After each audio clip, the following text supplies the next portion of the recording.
people living in Bangalore and Mysore, because the organizers really do a good job in hosting this event, not just as a triathlon, but they also have like a swimathon, because generally for most Indians, I think swimming is not like a natural sport.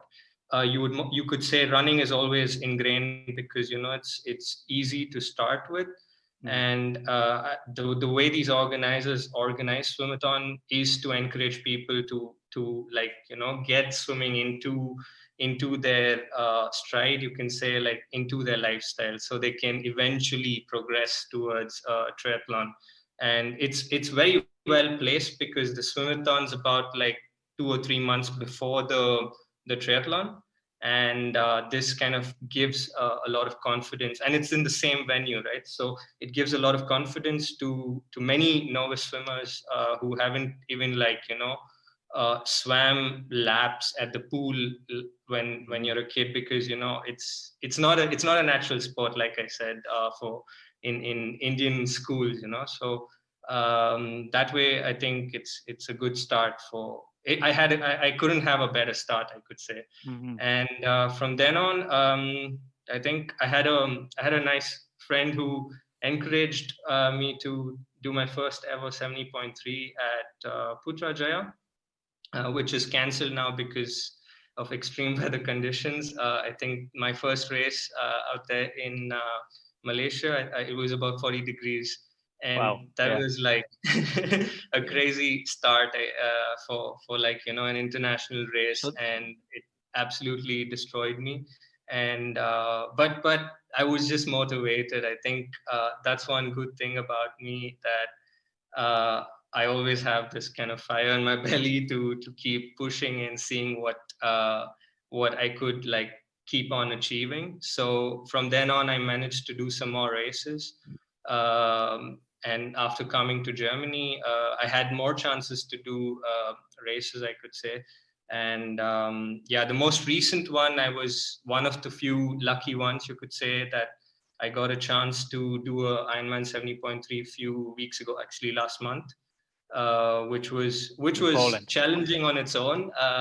It was not the best day, but I couldn't complain because I got a chance to be at the start line after like almost, and finish the race Yeah. after 18 months. So So just moving back one step.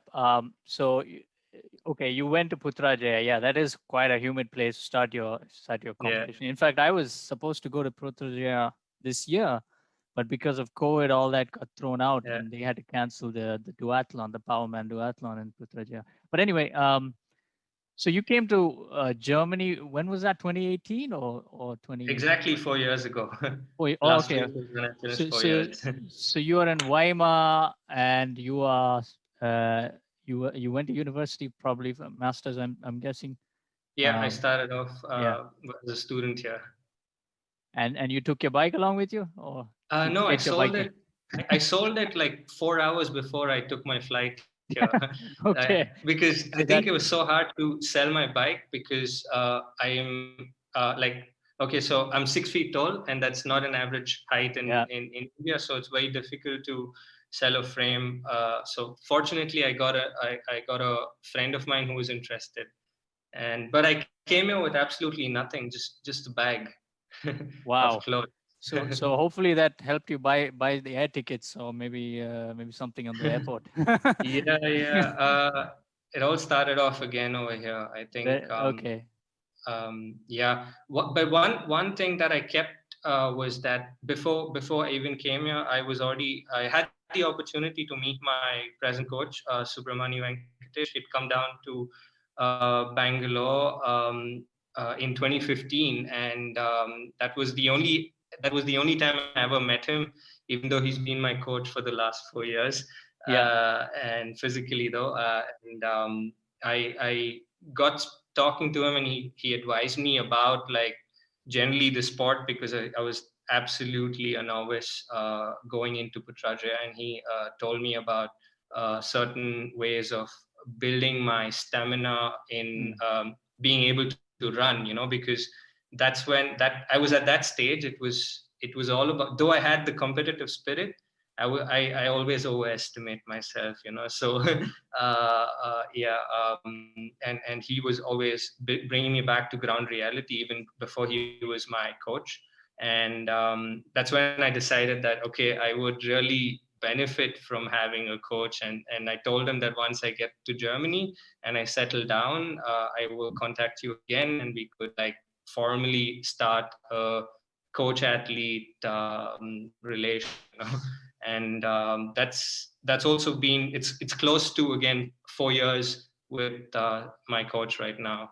And and the races in between, I would say it's all it's, yes, I put in the effort, but it's a lot of guidance from having a coach. Yeah, Subbu is certainly a worthy coach. In fact, he's on here now among the audience as the top Yes. Kona triathlete. Yeah, you couldn't have a better person advising you. By the way, hi Subbu. Okay, let's just connect the dots. So early on in Putrajaya, you probably were doing. I mean, what were your swim times like back then? 4 years ago. Okay, so I still remember my splits. I always remember my Yeah, times, from even my first ever running race. But in Putrajaya, it was 38 minutes for the swim, 38 flat. Took a lot of time on yeah, transition, yeah. maybe about 3 minutes, which was a lot of time for that kind of transition. Mm-hmm. And then the bike split was 2 hours and 51 minutes. Oh no, 55 minutes. 55 minutes, and then 2055. Okay. about, again, between 3 or 4 minutes of transition, and then a super slow half marathon of like 2 hours and 3 minutes, I guess. So an overall time of 2 hours and 5 hours and 44 minutes and few seconds. So that Yeah, was my first ever 70.3 distance triathlon. very good. And just so, can you hear me, Sujay? Can you hear me, Sujay? Yeah, I can. Those. Y- Yeah, There now was a bit of it's breakup. okay. Yeah, it might be my internet connection. I'm using a wireless, but okay. So that timing, I see that timing. But then one of your best performances was in Ironman Dubai in 2019. You came here and just blasted the course, and you did your swim, the first leg in 29:53. That's a Yeah, pace of 134 per 100 meters, and you did your 90 kilometers in yeah. 2 hour 50. Am I right? 2 hour 50. 2 hour No, I 50. think 17 flat. Oh, 2 hour 17 flat. Oh, 17 that's minutes. that's a very fast timing for this course.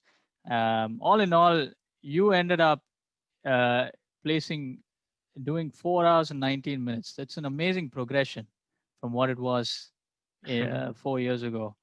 So really, I wanted to focus on this one performance, and I think for all our listeners, they'll be very interested in how you reach that level. And I'd like to just remind audiences what we're looking at here is not um, a performance that improved over just a few months or maybe weeks. It's taken Mhm. years, and I think most people don't realize that you want to get to a very high level, especially in endurance sport, especially with long distance stuff like this. You got to think in multiple years.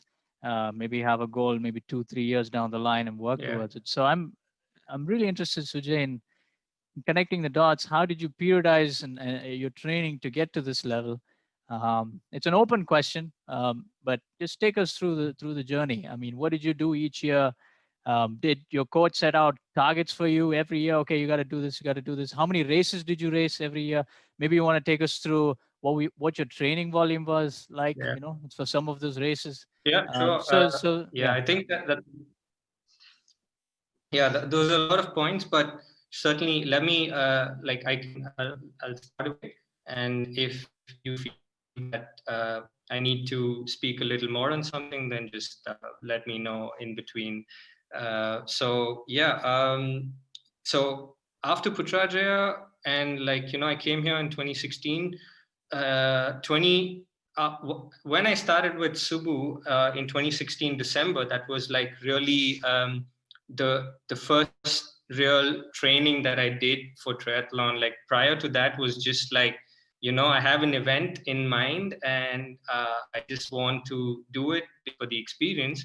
And after the event was that when I experienced what triathlon was by looking at different athletes from all over the world coming in to that event in Putrajaya. And that's when I realized that, this sport is like dope, and I really need to do this at a as a lifestyle. I want to do as good as I can, because I really enjoyed the hours I spent on training.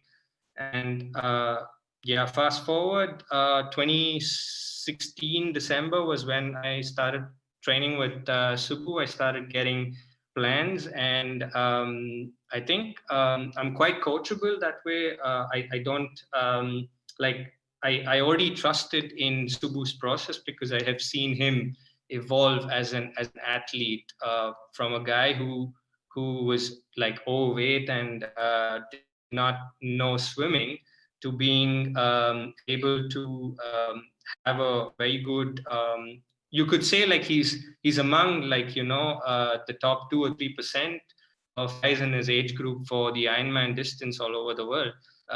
So a guy like this giving me advice, I had already, like, trusted this process. So that, I think that was like already a good start, because I showed that I'm coachable, and I think we made some progress by I was new to this place, and I just started to find some local events around, and I found some good events. And I also connected to a friend of mine who's from Belgium, who was also in Bangalore. A lot of guys would know him. His name's Ronnie. He was there for 3 years, always like thrashing the guys on the bike, and he was a good triathlete as well. And he invited me to come do a local race in Belgium, and that was my first ever exposure to European triathlon races. And it was like about like half a month, half a year into Subu's coaching, and I had made significant progress from where I was leading up to this race. I did a half marathon just to test how my legs are, responding to the training. And yeah, my fastest ever half marathon while in Bangalore was like 1 hour 33 minutes, and I dropped 10 minutes in the half marathon, which was leading up to this first triathlon. And in Belgium, again, like I think I did quite well. Absolutely bad bike handling skills and stuff like that, which is again like lack of exposure, I would say, because I was training in the winter and it was mostly indoor riding, and coming off from, like, a tropical weather country. I was not so experienced with handling the cold out in the northern hemisphere.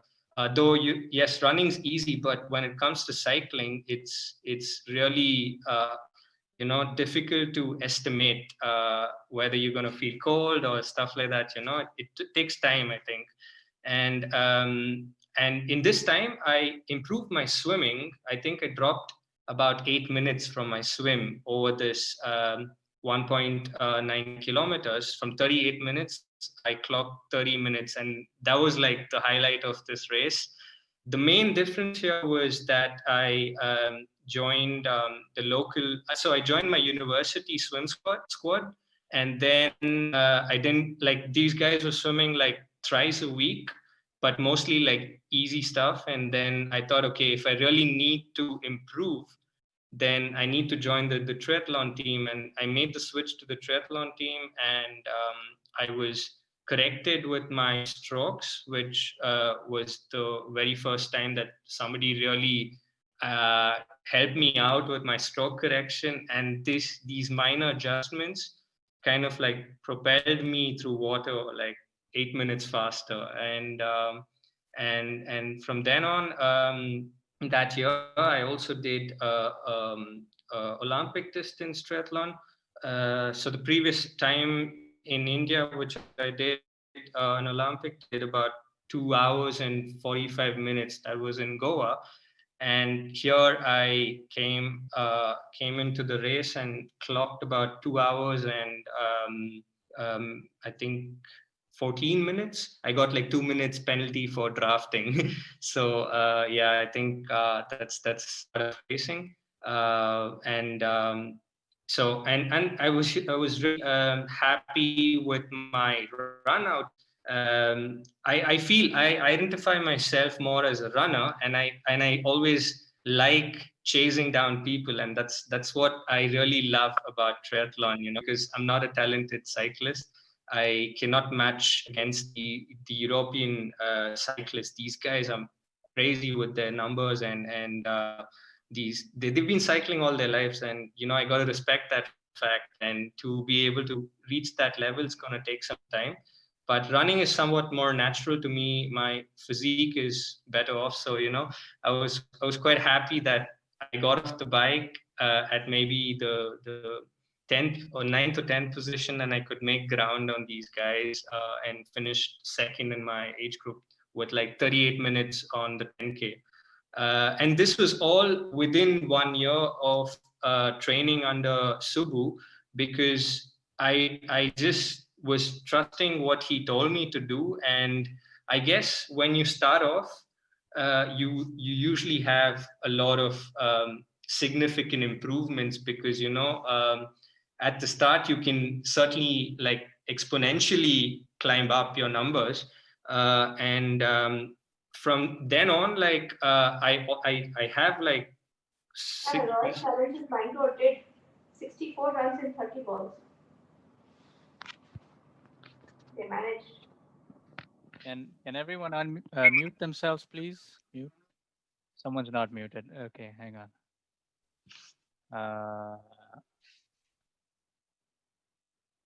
Yeah, go ahead. Yeah. Yeah, I was just mentioning the fact that when I started off, it just was an exponential rise with my numbers and my PBs and stuff like that. And this was certainly motivating. But I think I was more happier with the fact of having training plans every week sent to me by my coach. That was more exciting, because these PBs were because of the training plans that I was getting. And the main change over this year of getting PBs in 2017 was that I had a structured training plan. I was spending proportional time on my swim, bike, and run. So swimming with the triathlon team thrice a week, doing about that. Back then it was not much swimming. I was like doing about 10Ks a week, which was still a big thing, because back in India when I tried to train for Putrajaya, I was like barely doing even 5 or 6K a week. So I think looking at that, having 10Ks every week consistently was something it's a big deal. And then I was also biking 3 to 4 times a week consistently, and also equally running. When I say running, off the bike as well. So because triathlons like mostly strength-based running, and you cannot just run with fresh legs and expect to have the same legs in triathlon. So you got to train accordingly, like train like run after hard bike sets, and try to keep runs between bike sets, so you are used to running with fatigued legs.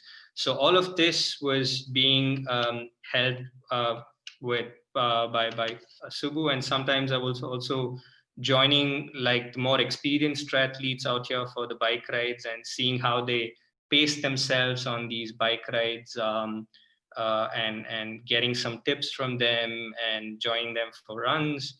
And one good thing was that I got a very good running partner here who used to run at Portland University. So he's quite fast. I think he's a sub 4 miler back in the day, like in his university time. So it's always great to have him around, and he pushes me. on runs. So yeah, that was the year I found a lot of found an environment that would help me become better at the sport. And from then on, like, I got to know the triathlon team, and they told me that they qualified for the 2018 70.3 World Championships. And I was like, okay, fine, we live in the same town, I need to keep this as my goal as well, so I could like train with you guys, because we live in the same place and we almost train the same time. It makes sense to have this goal as well because I was going to be there. And towards the end of 2017 was when I decided that, okay, I'm going to the 70.3 World Championships. I need to find a race to qualify. And that's when I picked up doing the race in Sri Lanka, in Colombo. That was the inaugural race. And I think that was like the first ever winter that I experienced, like the season change, because I came here when it was already like end of autumn and I was only adapting. But since I was already living here, that was when I got the actual exposure, of season changing and how like I need to change my training. And the good thing was that Subbu also lives in the northern hemisphere, so that kind of, he tells me how to like, to pace myself and not get too excited, because in my first winter I was like super excited. Oh, there's snow, I need to go out running, and Subbu was always holding me back. He's like, wait for your second winter, you wouldn't tell the same thing again. So it's always good that I had this kind of bond with my coach, with Subbu. He's always pulling me back at times, and bring me back to ground reality, that you don't have to like go full gas every day. You just have to pace yourself, otherwise you're gonna blow up. And yeah, 2018 was the progression towards trying to become a better 70.3 triathlon like distance athlete. So I mostly focused. Yeah. Just one question. So going back to 2017, you described all these things in the training. How much Yeah. was your? So you said 10K in swimming was more or less your weekly volume. Yeah. But what about the hours in the biking? So you said Uh, three or four bike rides, but what is that? yeah. 6 hours, 7 hours, or? I would say roughly between 7 to 8 hours of cycling. 7 to 8 hours. Okay. And about you could say 3 to 3.5 hours of running. So all in all, about if I'm really training for a race, it would be like 12 to 13 hours of active training per week, with, you could say, an additional 1 hour of strength training, mostly core training, I would say. Yeah, that this was what I was Wow. following mostly. And so I always like I think we still like follow the same routine of building up for 3 weeks and then taking 1 week slightly Yeah. easy. Like when I say easy, it's like no real long hard efforts, but just like easy peasy stuff. Yeah. Keeping the body active, keeping the appetite good enough to eat enough, so I don't lose my appetite, or like I don't become lazy to start the next block. Yeah. So Yeah. that So would be about 7 to 8 hours of training, I would say, in the 7 to 8. recovery. Yeah. So So that's so just to put it into perspective for the audience. So in his first year, 2017, he was doing something like 13 hours of training per week on average, and then on his recovery weeks, about 7 to 8 hours. So that might shock some of you, because some of you might be doing 7 to 8 hours normally, and then 2 to 3 hours in your build week. But everyone has their the amount. There's a certain amount of training everyone can chew. Not everyone can follow Sujay's plan here.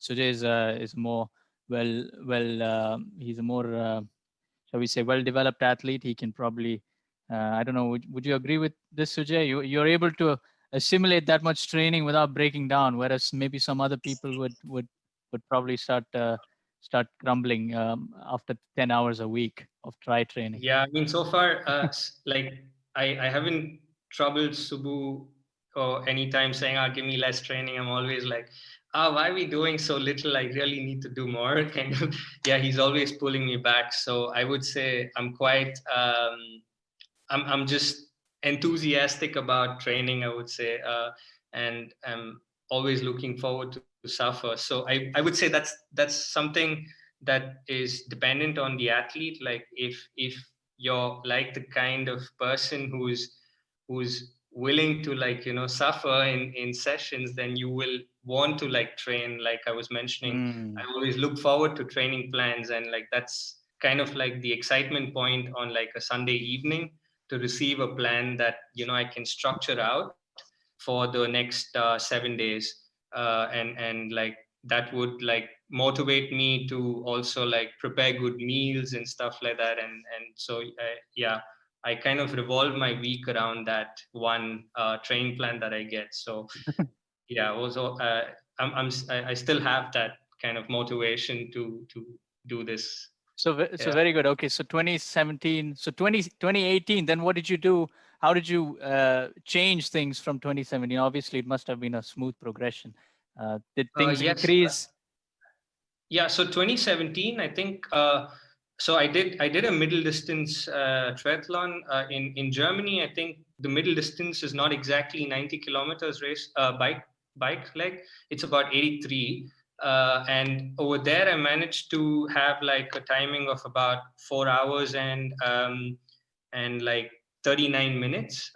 So I significantly dropped my overall time, even if you kind of extrapolate the thing to 90 kilometers.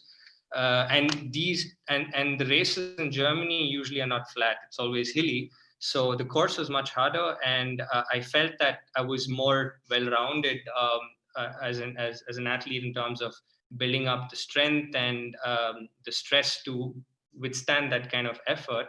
So I'd significantly improved with my timing as well. And 2018, 2017, like about I think we already, like, from October was when we started building up for Colombo. So it was like really training for like a tropical race out here in the northern hemisphere. But the good thing about the race in Colombo was that it didn't require any sort of bike handling skills. It was just like out and back kind of course, so I could like just get my stuff done on the trainer and come out and race, and it wouldn't make so much of a difference. But I kind of enjoyed the fact that I could like ride more on indoors and with like these plans in mind. And so I think that back then when we did a test on my 20-minute power average, it was about 265 watts. I think that I haven't changed my weight since then. Like it's about 69 kilos.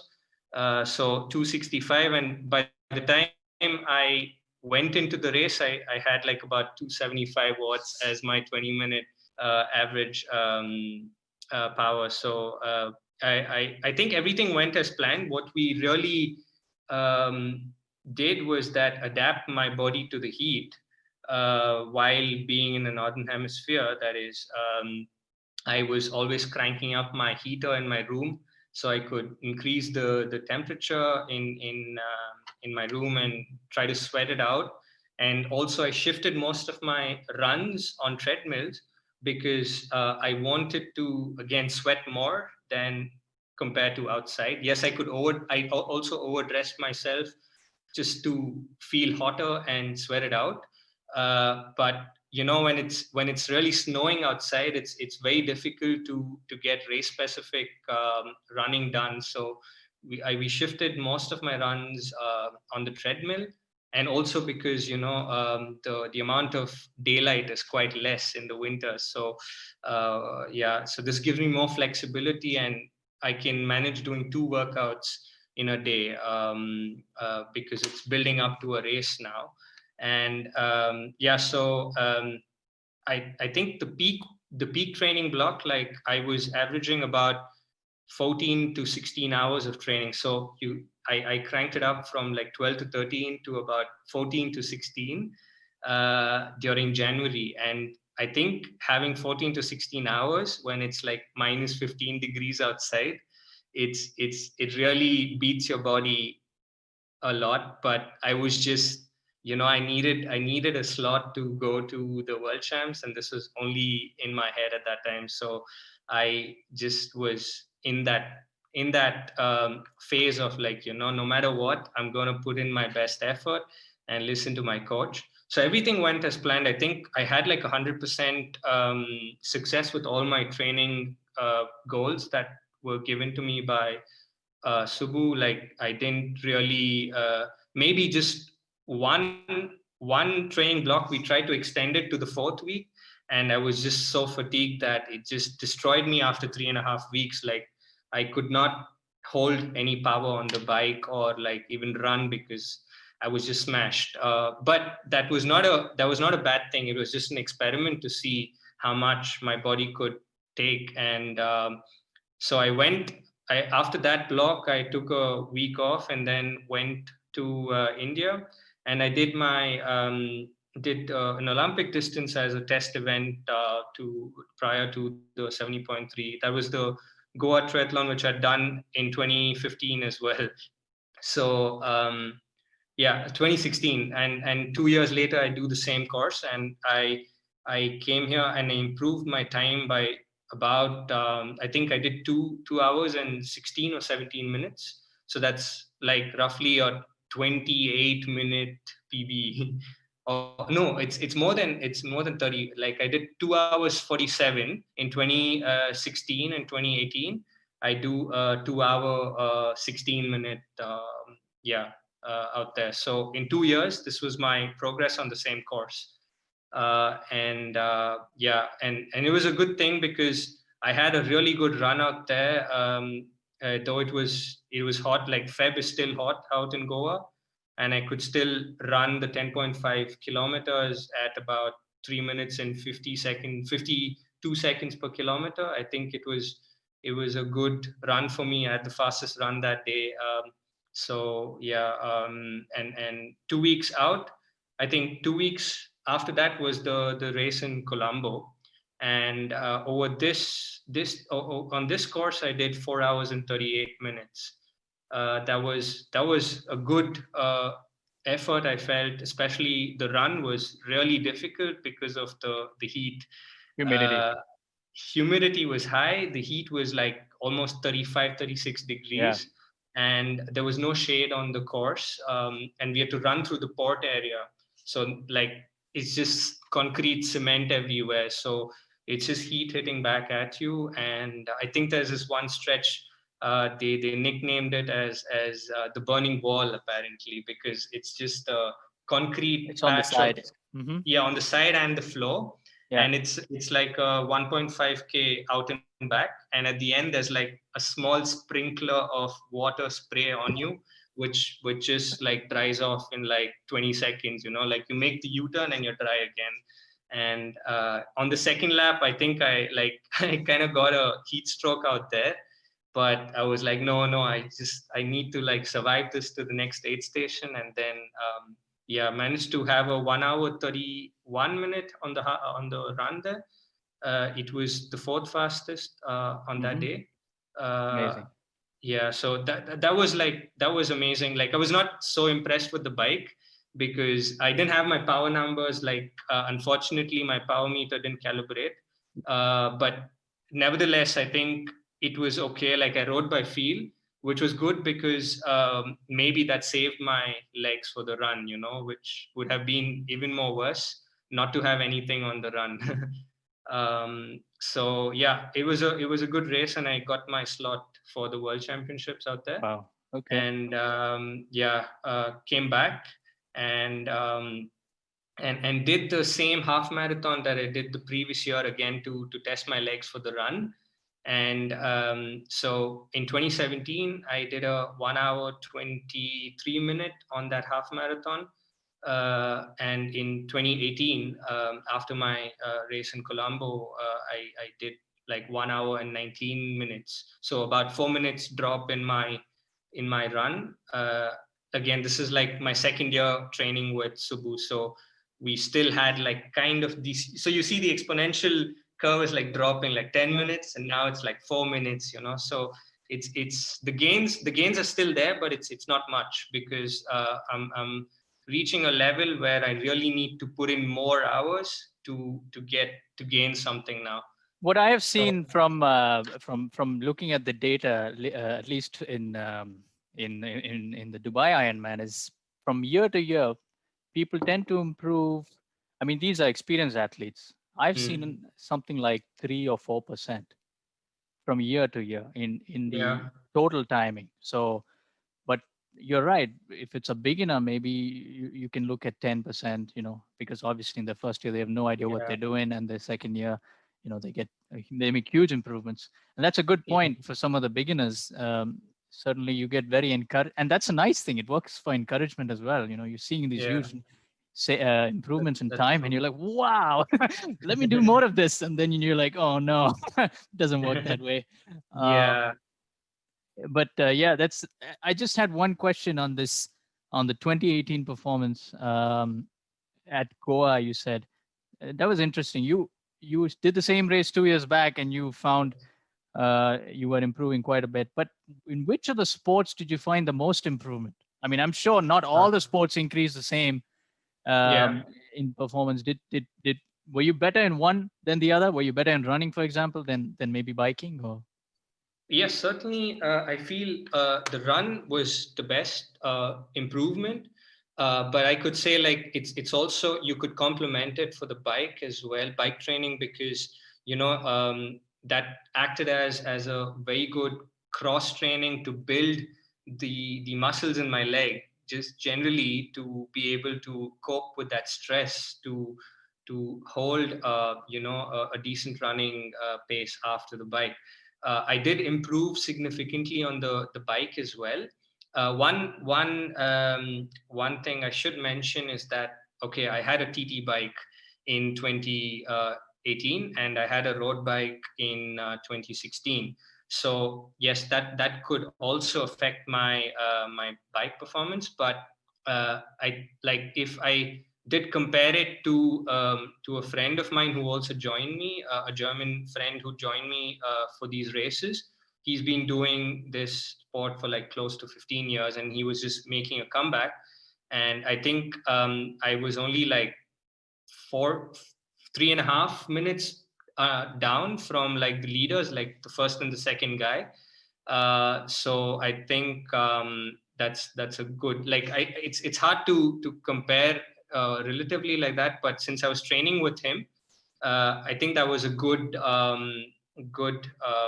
indicator for me that I did not increase that gap more, because my swim also improved, but not as much as what it had shown in 2017.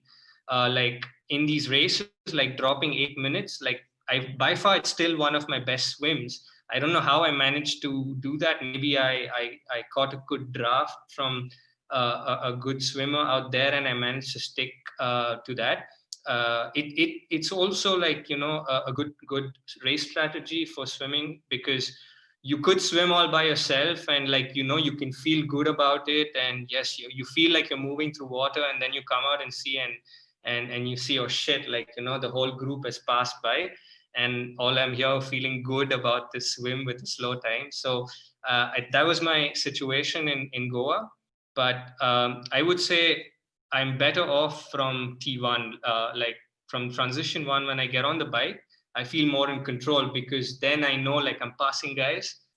Okay, I was passing guys in Goa because that's Goa, and it's not so easy to do in Europe. Like I would get passed by quite easily.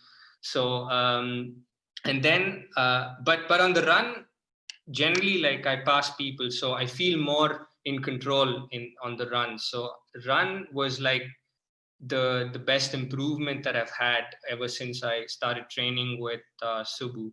But bike as well, I would say, like, I improved a lot on the bike, but if I had to compare, it was the run. It was, yeah, and that's what I also see generally from Indian triathletes is they improve more in the I don't know, it's something about the biking, and you mentioned that it's whether it's the muscular strength, or just the discomfort from putting in power in that position. Obviously, road cycling is so different in triathlon because in triathlon you got to be in that position, Yeah. which people don't consider. Putting power in that crunch position is so different than because it's a different biomechanics, and so I don't know if just Well, discomfort as yeah, well. I want to interrupt that, Ron. Actually, I wouldn't say that the triathlon sport, we don't have to see everything individually. I would say, I mean, say everything is connected to one to another. You wouldn't have a good run if you don't have a good bike. Okay, you need to have a better metabolism on the bike to have a better run, to have a good run. If you're not efficient on the bike, you will not have certainly a good run. So they all are connected. I mean, you Yeah, have to see a progress in both. I mean, if you don't put hard efforts on the bike and expect a good run with by doing a slow progression, you're not going to work. So you need to have mutual. I mean, you need to have both stress. If you don't put enough power on the bike, at the same time you try to put a long run with the hard efforts, probably you will see. But if you want to go both bike and the run hard, then definitely you need to have a strong bike for that. hmm hmm So I mean, like I said, you can't see a triathlon as a three individual sports Yeah. when you compare it. You have to compare. You have to make it like a one sport and think the whole sport as very, one. very good, very good perspective. We got to have an integrated view there of all the three. Um, Right. You certainly have to gain a lot of strength on the bike to have a strong run. Otherwise, you will be really, really slow in the run if you don't have a good bike. I hmm, mean, what I'm saying is you got to have a strong metabolism on the bike. I mean, good reserves when you do on the bike. If you don't do that, you will not certainly run efficiently. Of course, Sujay is one of the best. I mean, Sujay did not talk more a lot about it. I'll talk later once he finishes it. I mean, he is consistently training hard. Okay, he's been the most consistent triathlete that I ever been coached so far. I mean, he is there day in, day out. Whatever the workout, I put it in. He right. I mean, he does it. There is no question about asking why am I doing this and why shouldn't I should run like this? Why should I have to do this? There is no question about it. Whatever I give him, he trusts the process and just jumps in and does it. And if we don't even criticize a lot because I know he's going to do the work. So that's one part I want to tell him. He yeah, does a great job with that that. is actually a gift to any coach to have Right. a student like that who trusts. Absolutely, number one is trusting, and then always coming back with the feedback, but also the work Yeah. ethic. So absolutely, I agree. I mean, I have to Yeah. highlight the word consistent. That is the most important thing you want to highlight because without that, it's hard to achieve anything. Very good. Thanks, Subbu, for the feedback. Yeah. So I just want to get back into 2018. So okay, you qualified for World Champs. What happens after that? How did you? So obviously we want to focus on Dubai. Yeah. So when did you start training for Dubai, and what was your strategy and your planning for? Yeah.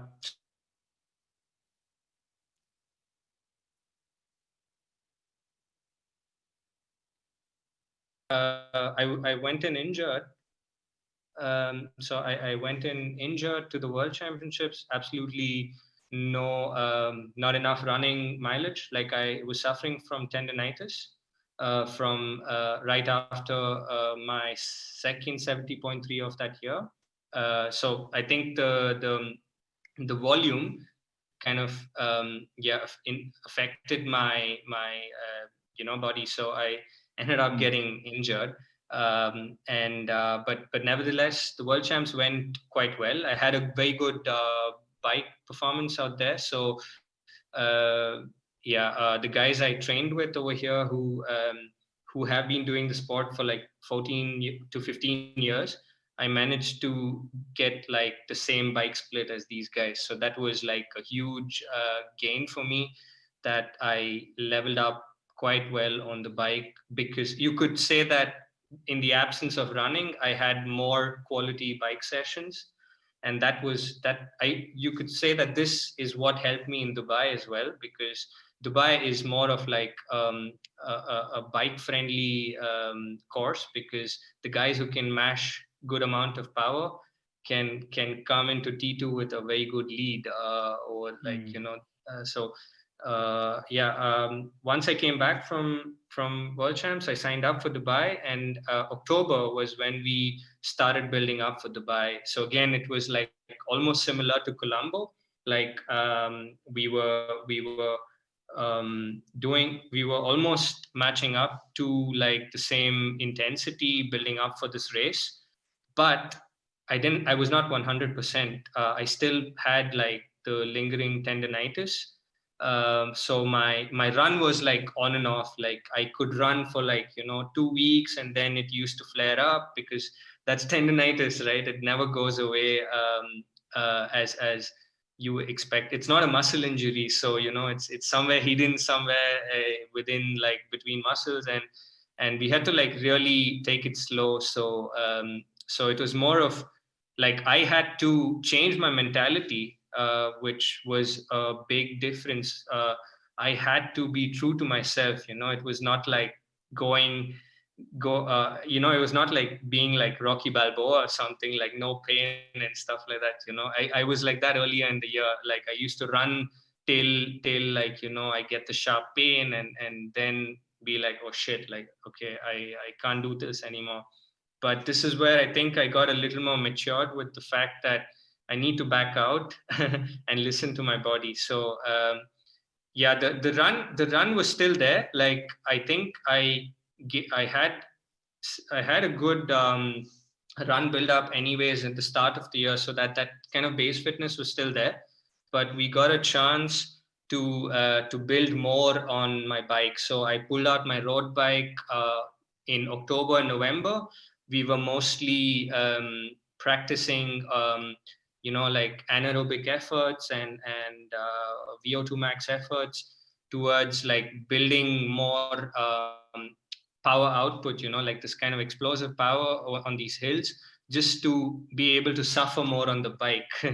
And that was one new change that I made into my training plan and we had like very good fall weather, so I enjoyed riding my road bike for like 2 months. And then December and Jan was when it was just like turbo sessions all the way. Like I didn't even have a single outdoor bike ride till I came to Dubai and rode like on the bike track. So I think December and Jan, it was all about putting my head down and pushing the power, because that was like really the need for that kind of course. It was just out and back and absolutely zero bike handling. So you had to like just put your head down and push that watts. So we did well on that. Like Subbu helped me build my power for this kind of long efforts.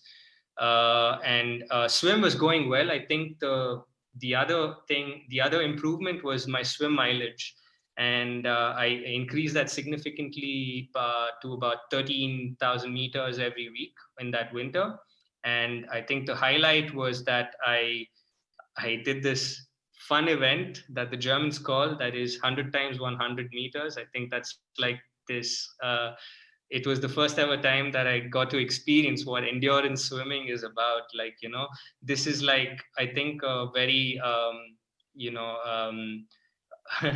one of the traditional 100 by 100 kind of swim set, which is famous all over the world. It's like the Christmas set. Like you try to burn your Christmas calories.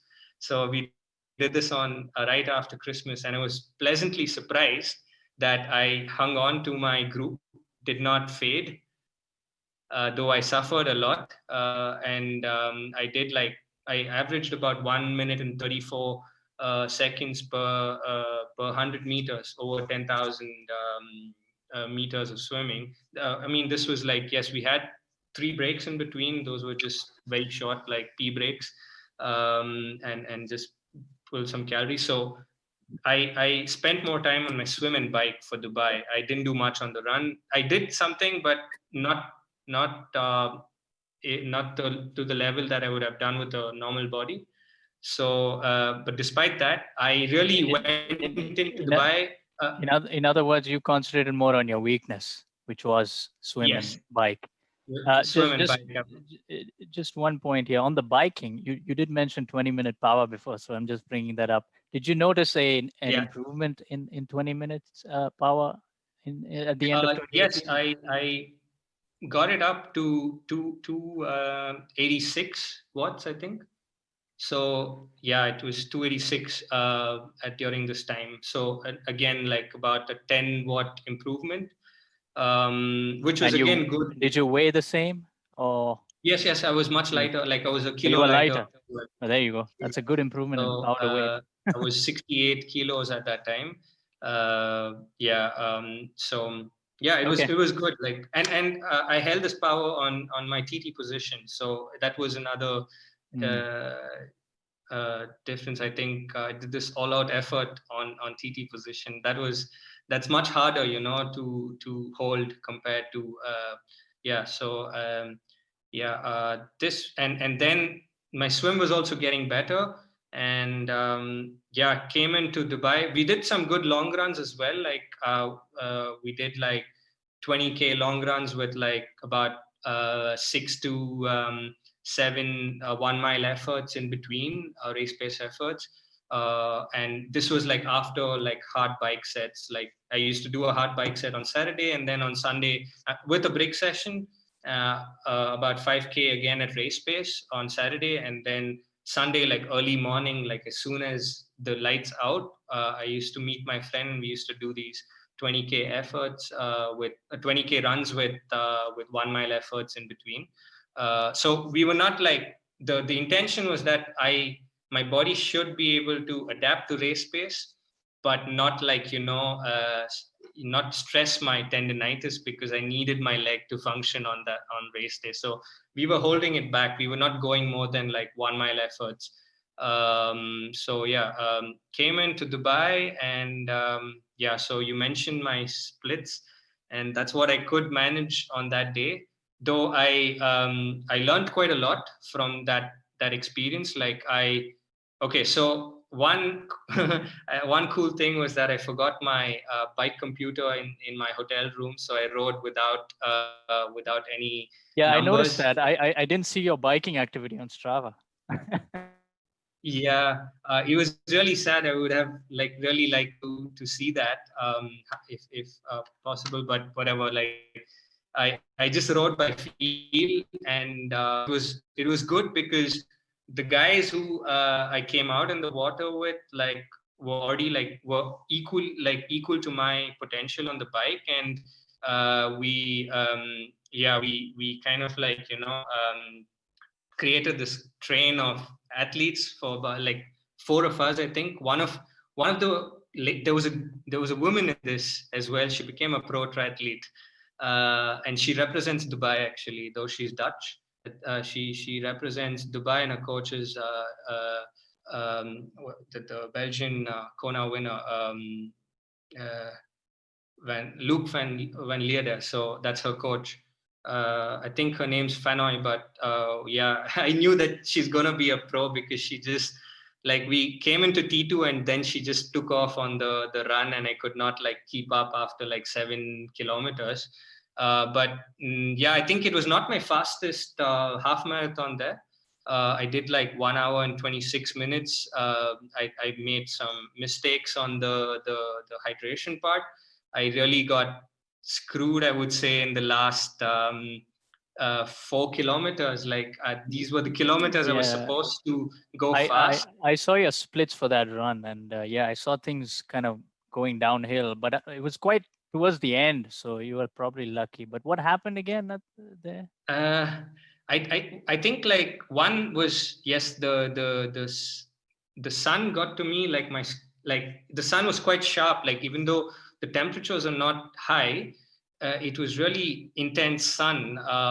And problem was that I am coming from a winter, and my skin is not exposed to sunshine like the other guys. So this was the main problem, that when I came in, this was the first ever time that I'm putting on my tri suit and really doing an effort on a lycra, and not wearing base layers and stuff like that. So it was a big change to the body, uh, because when I came, I did acclimatize. I got like 1 or 2 sessions in, but that's just not enough for the body to like. I could see my heart rate, like when I went to the bike track, I could see my heart rate like really jump, like to threshold perceived effort, for like tempo efforts. And I was like, oh shit, like I'm gonna get screwed on race day if this happens. But luckily I didn't have any numbers to see, and I think I managed to do okay on that day. Yeah, but I think I screwed up my calorie intake on the bike. Maybe I didn't put in enough of gels, though my electrolyte was okay, but I needed like more calories and to last for for the whole run, so I'm still learning that part. It's still not yet solved. So I would still say that piece to the puzzle to have like a good 70.3 is still missing for me. I need to, though I say my run is good, it's not that good that I can negative split yet, and it's still in the process. And I'm sure like I will get that. Like it's coming to that. Yeah. Wow, that amazing. You took a lot of lessons from that race, it seems like. Yes. And that's a very good point. I mean, here in UAE, this is what athletes face every day. The temperature really gets to you, and your heart rates are at tempo or even higher just for a normal run. So it's a Yeah. very different environment. Those who are not used to it have to train specifically. I don't know. I can see how challenging it is if you're in the northern latitudes to come out here and race. But despite that, 419 and 419.33. Yeah.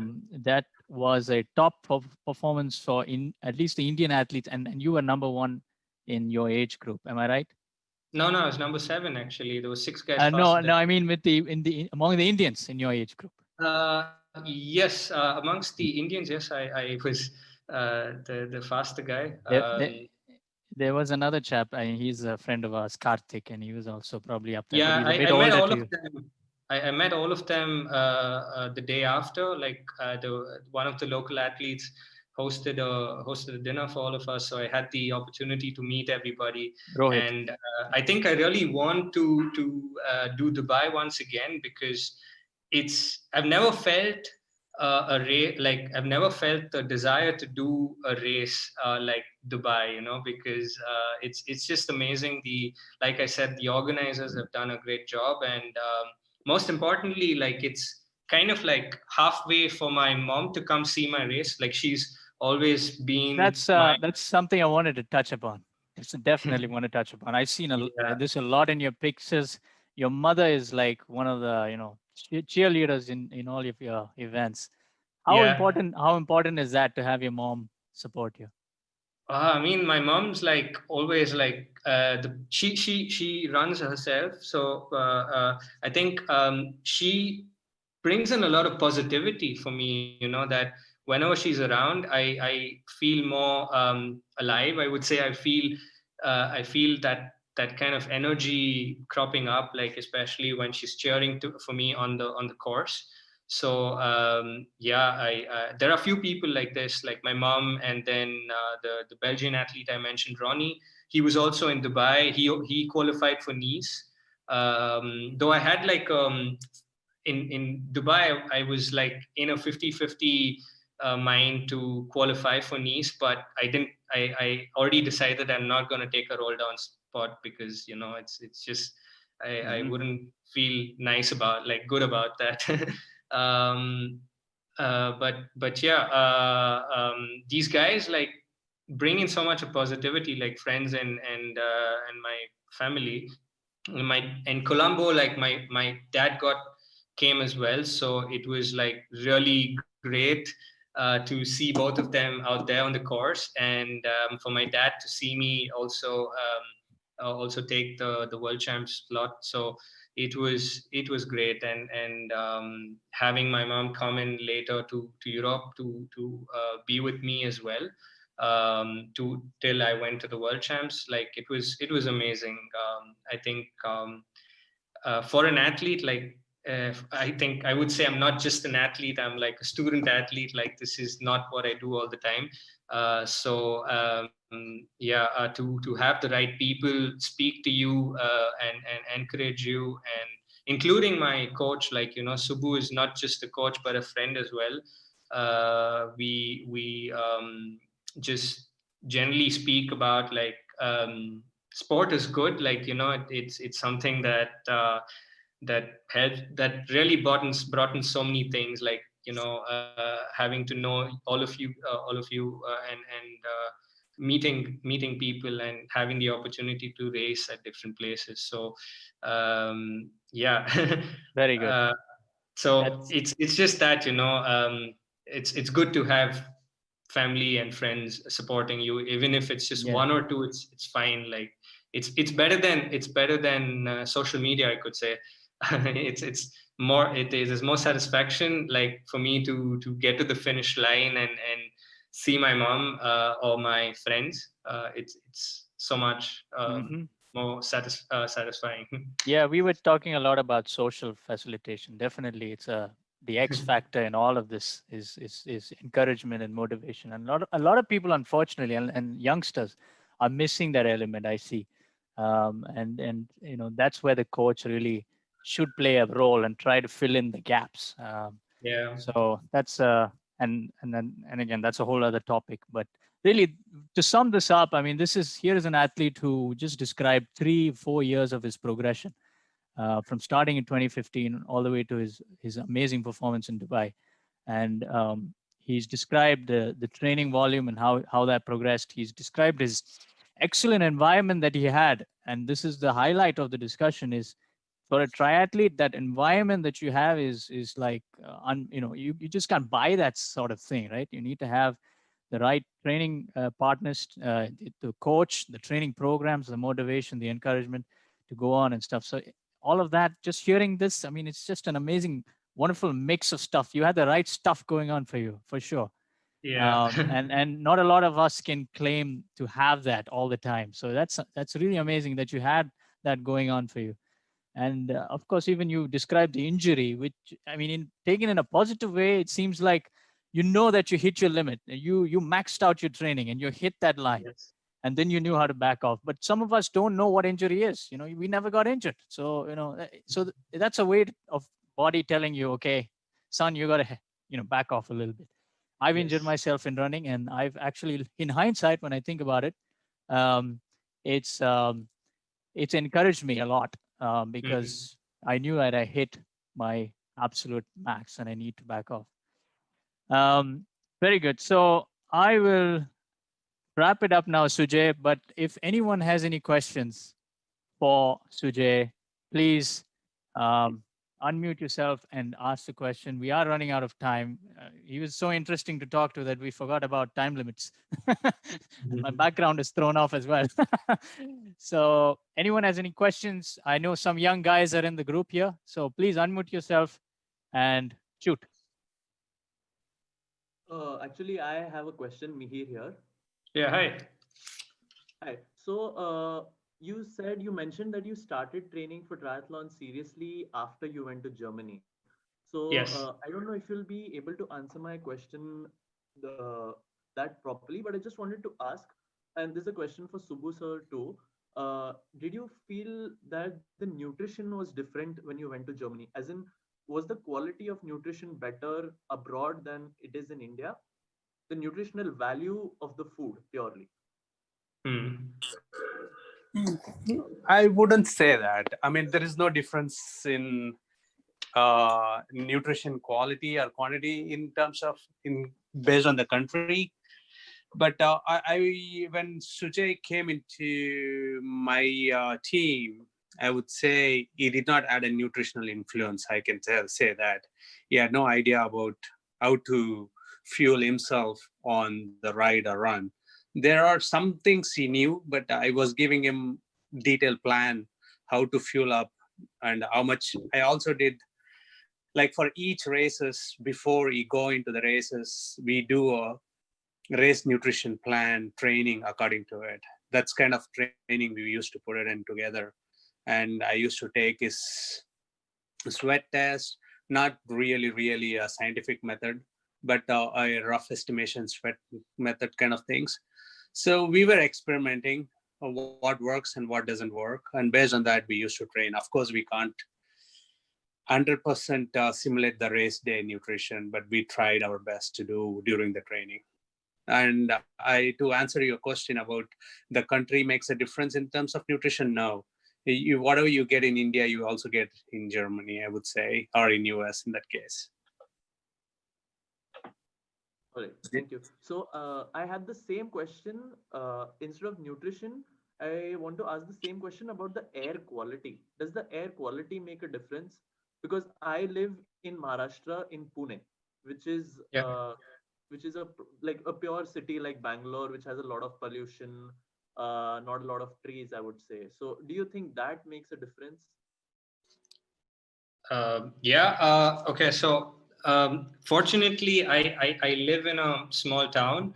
It's got a lot of green cover around. Yes, I feel much better training here compared to when I was training in Bangalore. But yes, in Europe, even the cities are quite difficult to train. But I think there are some other set of like issues as well. Like for instance, when seasons change here, there's always pollen in the air. So, the air quality is bad, like for few weeks in a year as well. So I have to be quite careful during this time because I can easily catch allergies.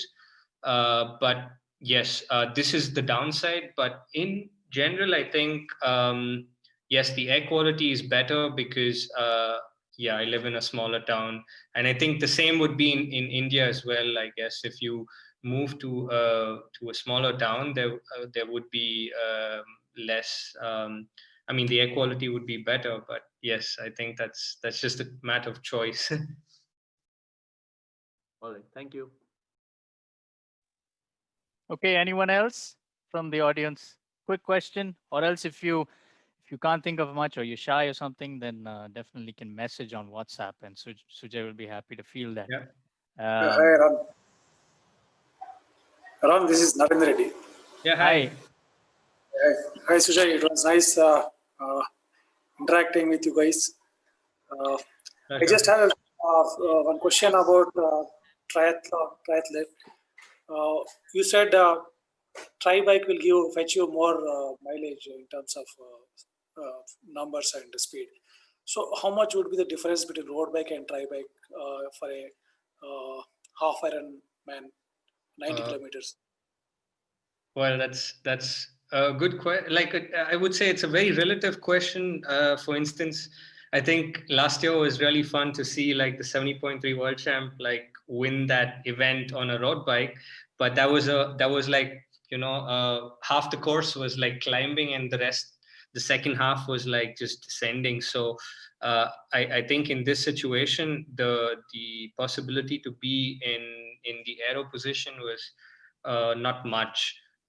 So yeah, like for over here it wouldn't make so much of a difference, but say like a course in Dubai, which is quite flat, and like the only time you're not on the aero bars is at like the turnarounds.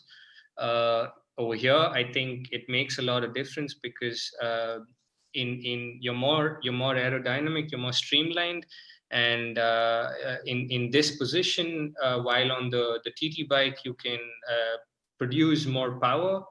And I mean, be more efficient, I would say, in producing power for that amount of time, and get from point A to point B faster. But in general, I think a TT bike would make you faster, even on. I mean, there are these exceptions, like the course in Nice, was an exception, but that's just like one course. Like everywhere else, I think the TT bike would be more beneficial compared to a road bike. Yeah, but if there are climbs, it is difficult, I think. If there Yes. are climbs. Yeah, if Also- there are climbs like so Nice had like 1,300 meter of elevation gain, and I can only think of 2 other races which are as difficult. Oh, actually, just one other race which is as difficult as Nice, and that opens up to 123 other races where a TT bike, like on the Ironman circuit, where a TT bike would like be more useful than a road bike. True. Thank you. Yeah. Thank you. That's fine. Okay, we are actually way out of time now, so we have to stop. But for the benefit of all those who could not attend, we have recorded this session, and this will be on YouTube shortly. After a bit of video editing, that background was terrible. But thank you, Sujay, so much. It was really nice to have you on the show, and I really wish you and your coach all the best for the future. It is very uncertain at this point in time, but let's hope for the best, at least for triathlon, and that this year is already over. So there you go. Yeah.